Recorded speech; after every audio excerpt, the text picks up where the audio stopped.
Hola mis hermanos, ¿cómo están? Bienvenidos a este su canal, Conoce tu Fe Católica. Estamos en esta serie sobre el matrimonio, la educación de los hijos, el noviazgo. Ya vamos en el gran bloque del matrimonio y el tema de hoy es la elección. Es Dios quien da la pareja. Bienvenidos. Iniciamos en el nombre del Padre, y del Hijo, y del Espíritu Santo. Amén. El día de hoy, en este tema interesantísimo en el bloque del matrimonio, la elección, es Dios quien da la pareja. Está iluminada por la lectura del libro del Eclesiástico en el capítulo 6, versículos del 14 al 17. Dice así: el amigo fiel es refugio seguro. Quien lo encuentra, encuentra un tesoro. Un amigo fiel no tiene precio, ni se puede pagar su valor. Un amigo fiel es algo maravilloso. Quien respeta a Dios, lo consigue. El que teme al Señor encamina su amistad, porque su amigo será como es Él. Palabra de Dios. Te alabamos, Señor. La pareja la da Dios Padre a sus hijos. Por lo tanto, más que salir en búsqueda de una pareja y después elegir, se trata, como hijos de Dios, se trata de pedir, se trata de reconocer y se trata de recibir de ese Dios que es Padre, la pareja para nosotros.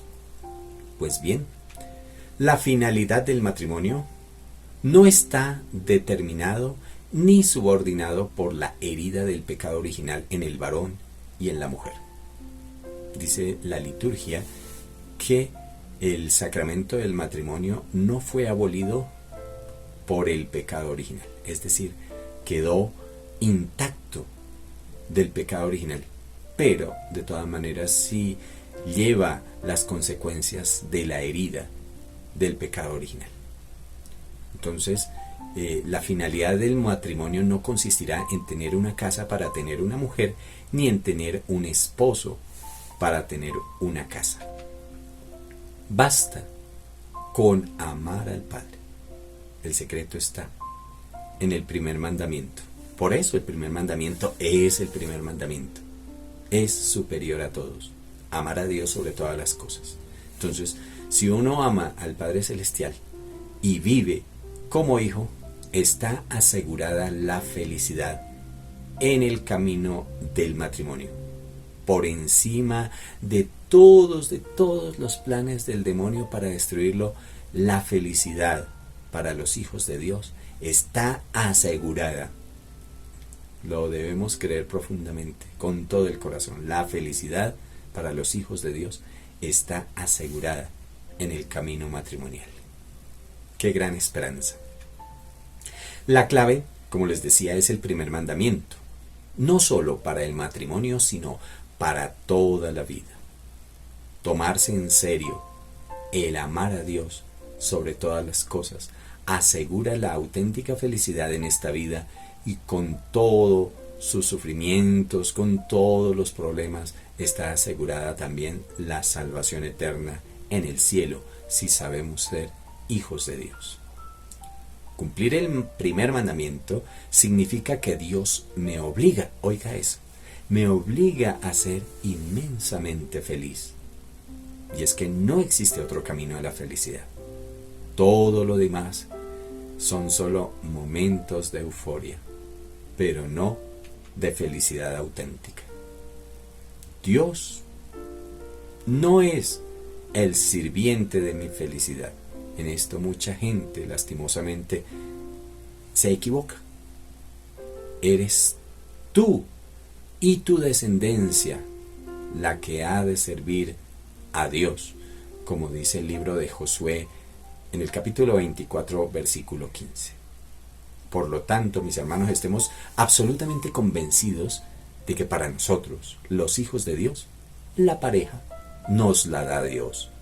Por eso se le pide a Dios, y uno, más que elegirla, como decíamos en el primer video de este discernimiento vocacional, más que elegirla, uno lo que hace es encontrarla.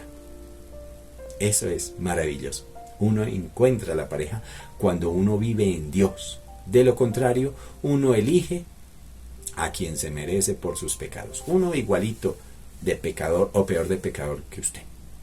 Cuando uno no es hijo de Dios, qué terrible peligro, qué sufrimiento y qué dolor está reservado para esas personas. Pero no, espero que tú y yo nos comprometamos fielmente y que esto nos sirva de aliciente para procurar ser verdaderos hijos de Dios y portarnos como tal. Entonces decimos que de lo contrario, uno elige a quien se merece por sus pecados. Y esa persona a quien uno elige pues suele ser un castigo, un purgatorio ya aquí en la tierra. Y esto es válido tanto para la mujer como para el varón, que son cristianos pero de dientes para afuera. No hablemos ya de los ateos, quienes cuando sobrevengan los inconvenientes dirán, como dicen por ahí, Cupido me ha escupido. Toda amistad es un don de Dios, y mucho más lo es la amistad matrimonial. El esposo o la esposa es un don, es un regalo de Dios. El amigo en el matrimonio es un regalo de Dios. Como decía el libro del Eclesiástico 6:16, un amigo fiel es algo maravilloso. Quien respeta a Dios lo consigue. Es entonces el Padre Celestial, porque todo está en sus manos, nada se escapa a su voluntad. El Padre Celestial produce ese encuentro, a veces mediante circunstancias inverosímiles, increíbles. Vivir en Dios nos hace estar atentos a las oportunidades que Él nos brinda. La experiencia parece enseñar que es el varón a quien el Padre le señala a la esposa. Qué cosa más hermosa. Dios suscita, poniendo en el corazón del varón el amor hacia esa mujer en particular cuando la ve. El varón debe estar atento entonces, porque el Espíritu Santo habla en voz baja, mientras que la lujuria grita, ¿no? Vete detrás de esas piernas, en fin, ¿no? Y a veces los gritos no permiten escuchar el susurro del Espíritu Santo. Pero, si uno vive en estado de gracia, está uno atento a la voz de Dios. Y esa voz es la que le señala a uno, a esa persona en el corazón. El amor filial a Dios Padre es entonces la condición básica necesaria para todo en la vida. No se puede organizar una vida feliz si no es empezando sobre este fundamento. Como nos dice San Mateo 7:24, construir la casa sobre la roca. ¿Para qué? Para que cuando venga la tormenta no se lleve todo lo que está edificado, porque va a estar edificado sobre la roca de su santa palabra. Todo lo contrario, lastimosamente, sucede a un varón que ha sido encandilado por la lujuria, que no ha superado ni ha sanado su lujuria con la gracia de Dios. Sencillamente, este señor no va a elegir bien. Y es que no puede porque va a elegir pues según su lujuria. Por eso no se debe vivir en pecado, ni dejarse llevar por las propias pasiones. Hay que vivir buscando a Dios en un camino de santidad. Solo en un camino de santidad se encuentra a la esposa, se encuentra al esposo. Pero si se vive en un camino de pecado, pues según su pecado, según sus apetencias va a elegir. Por ejemplo, si lo mueve la avaricia, pues elegirá movido por su avaricia. Elegir según las propias pasiones siempre, siempre será una mala elección, una mala forma de elegir. ¿Por qué? Pues porque va uno a estar ciego y sordo a la voluntad del Padre. Va a ser una elección de su carne y no un fruto del Espíritu de Dios, no un don de Dios. Esto hablando en cuanto al varón se trata.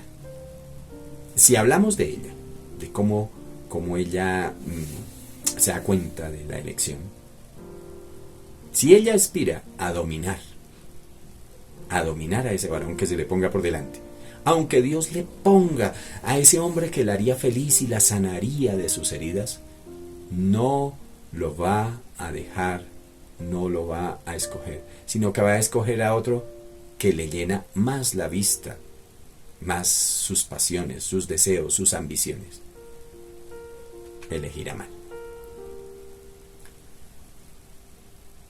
Esto es un criterio sabio que nos ha dado la historia y la Iglesia en concreto a lo largo de los siglos. Una medida sabia es que el varón sea unos años mayor que la mujer. Cuando el varón le lleva unos 5 o 6 años, en mi caso 7, a la mujer se asegura una cierta igualdad en la madurez psicológica y espiritual. Actualmente se arreglan a la misma edad y normalmente son ellas las que con sus cosas, sus encantos, capta al varón. Ya vamos mal por ahí.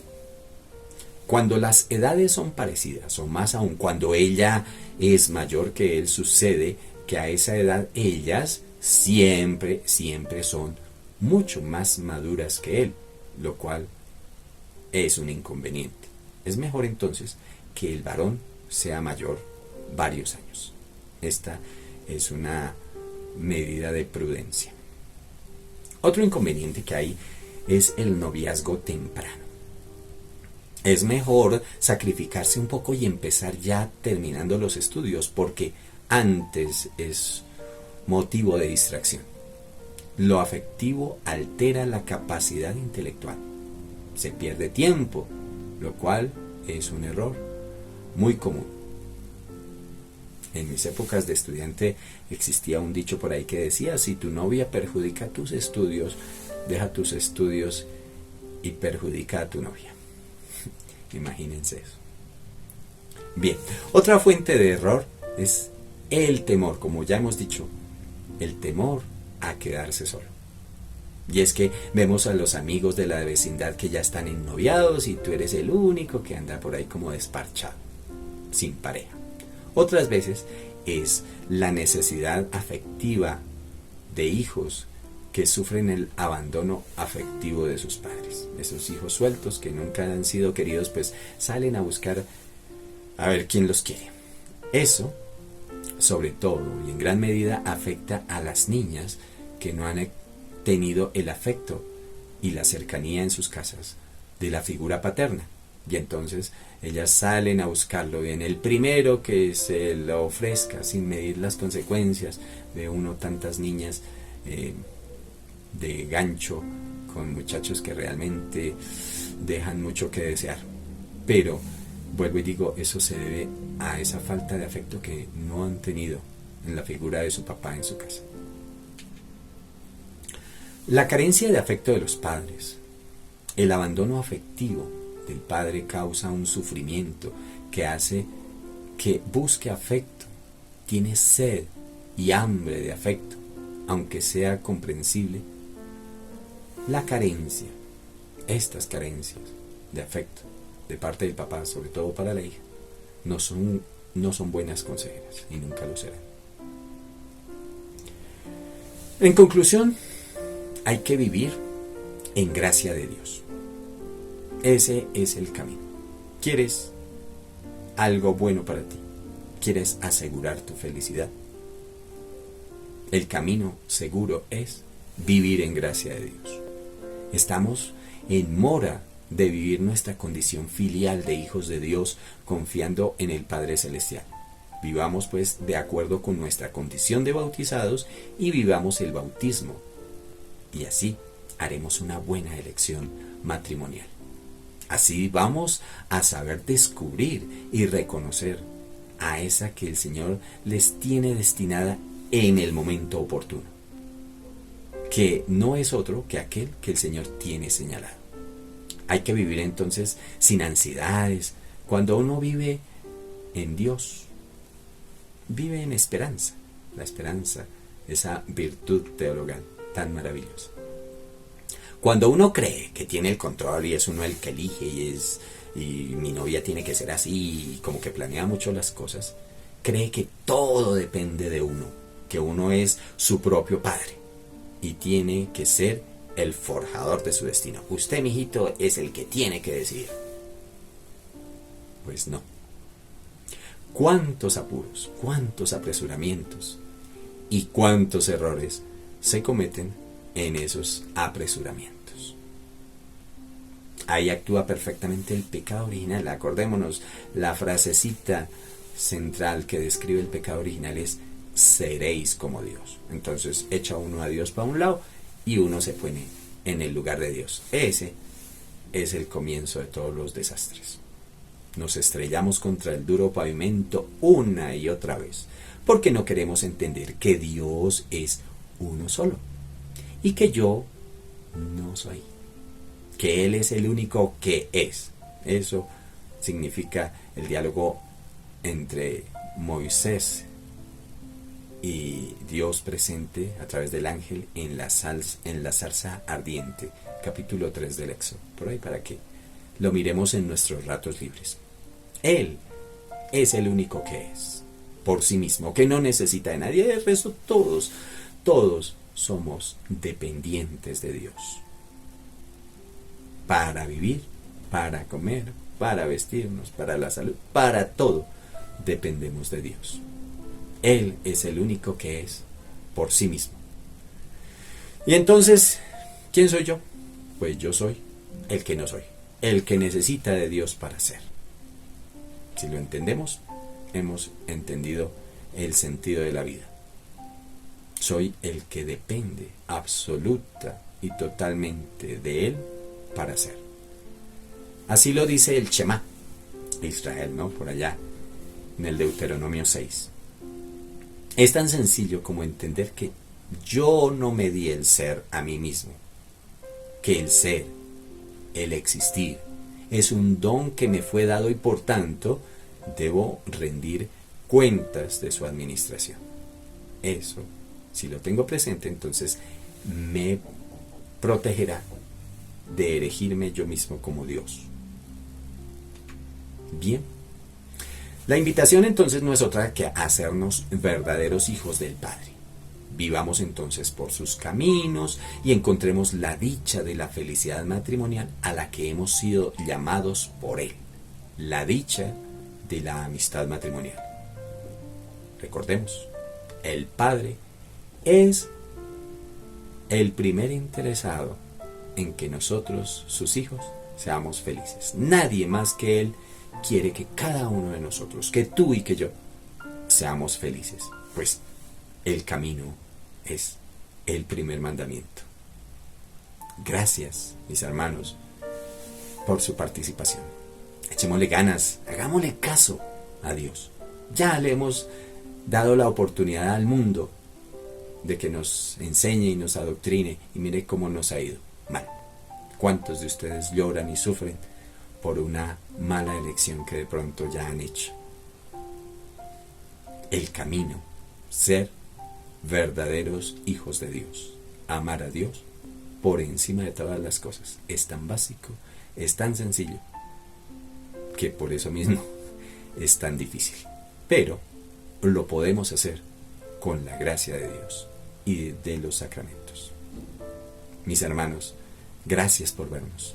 No dejes de comentar. Si de algo te han servido estas charlas, pues déjalo ahí en los comentarios. Suscríbete, dale like, comenta, comparte. Nos vemos en una próxima emisión de este discernimiento vocacional, camino del matrimonio del matrimonio feliz que Dios ha querido para cada uno de nosotros, sus hijos. Nos vemos en una próxima oportunidad, si así Dios lo quiere.